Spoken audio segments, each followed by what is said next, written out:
आज हम अपने इस ट्यूटोरियल में बात करेंगे उस शख्सियत की जिसको लाइट ऑफ एशिया यानी हिंदी में बोले तो एशिया का ज्योति पुंज बौद्ध धर्म का संस्थापक गौतम बुद्ध कहा जाता है।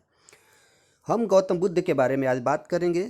गौतम बुद्ध का जन्म 563 ईसा पूर्व में कपिलवस्तु के लुम्बिनी नामक स्थान पे हुआ था। हम थोड़ा सा यहाँ पे बात करें, भारत वह भूमि है जहाँ पर दुनिया के अलग अलग धर्मों को, जो दुनिया में फेमस हैं, उन धर्मों के संस्थापक प्रवर्तक को ज्ञान की प्राप्ति इस भारत भूमि पे हुई थी।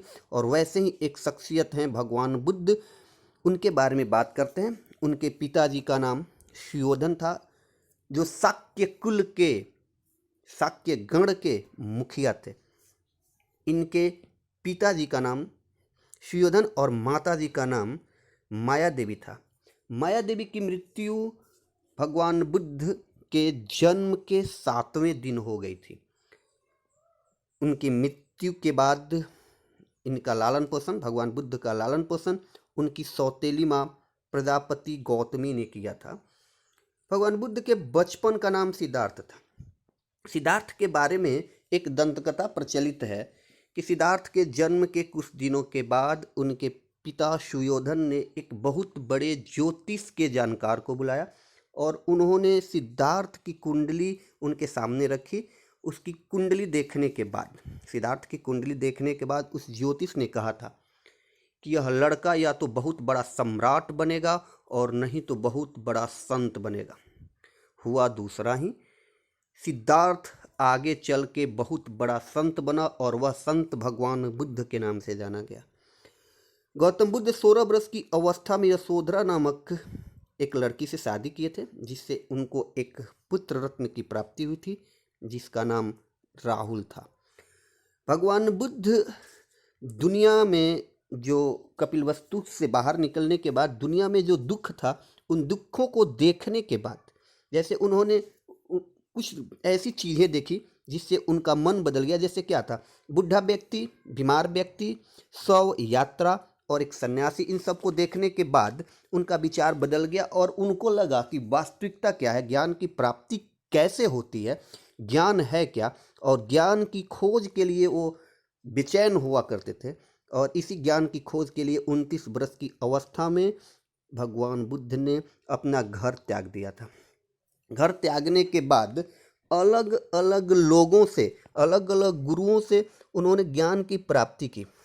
और कहा जाता है अलस्कराम वो प्रथम व्यक्ति थे जिन्होंने सिद्धार्थ को ज्ञान दिया था और सिद्धार्थ के प्रथम गुरु अलस्कराम को कहा जाता है।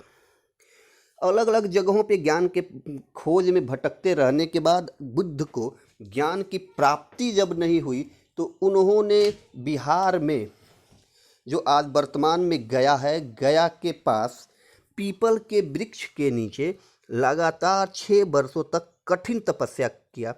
और उनकी कठिन तपस्या के बाद बैसाख के पूर्णिमा की रात को पीपल के वृक्ष के नीचे उनको ज्ञान की प्राप्ति हुई थी।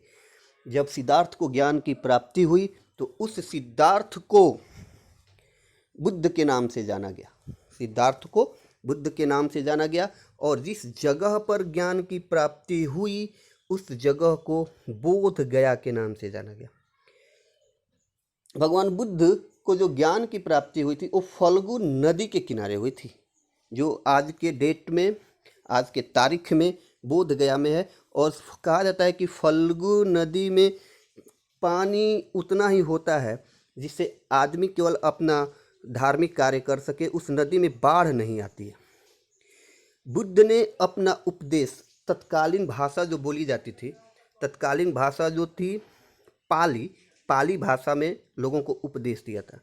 भगवान बुद्ध दुनिया के अलग अलग देशों में अपने धर्म का प्रचार करने के लिए अपने शिष्यों को भेजे थे, जिसमें भूटान, तिब्बत इत्यादि जगह थे जहाँ पे उन्होंने अपने शिष्यों को ज्ञान, अपने धर्म के प्रचार के लिए भेजा था।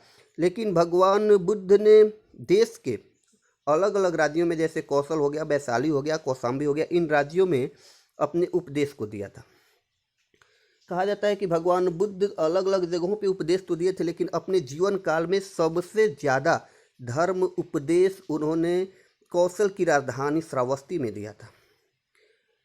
भगवान बुद्ध का धर्म जब अपने चरम पर था, उस वक्त कुछ शासकों ने इसके धर्म को अपनाया था, जिसमें बिंबिसार, प्रसेनजित तथा उदयनी प्रमुख शासक थे जिन्होंने बौद्ध धर्म को अपनाया था। और उदयनी वही शासक है जो वर्तमान में पाटलिपुत्र है, पाटलिपुत्र का संस्थापक था। देश के अलग अलग हिस्सों में ज्ञान देने के बाद भगवान बुद्ध उत्तर प्रदेश की भूमि कुशीनगर में पहुंचते हैं, जहां पर मल्ल वंश के शासकों का शासन हुआ करता था। और वहीं पर 80 वर्ष की अवस्था में 883 ईसा पूर्व में चंदू द्वारा अर्पित भोजन करने के बाद उनकी तबीयत बिगड़ती है और वहीं पे उनकी मृत्यु होती है। और भगवान बुद्ध की मृत्यु को बौद्ध धर्म में महापरिनिर्वाण कहा जाता है। भगवान बुद्ध की मृत्यु के बाद मल्ल वंश के शासकों ने सम्मान के साथ उनकी अंत्येष्टि संस्कार किया था। और एक अनुश्रुति है, दंतकथा में कहा जाता है कि भगवान बुद्ध की जब मृत्यु हुई तो उनके शरीर के जो अवशेष थे उनको 8 भागों में बांटकर 8 जगहों पर स्तूप का निर्माण करवाया गया था।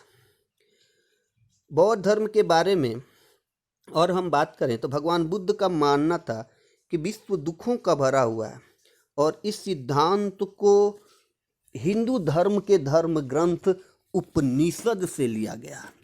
हिंदू धर्म ग्रंथ के धर्म ग्रंथ उपनिषद से लिया गया है। बौद्ध धर्म में 2 भागों में विभाजित है। बौद्ध धर्म 2 भागों में विभाजित है। एक है भिक्षुक और दूसरा है उपासक।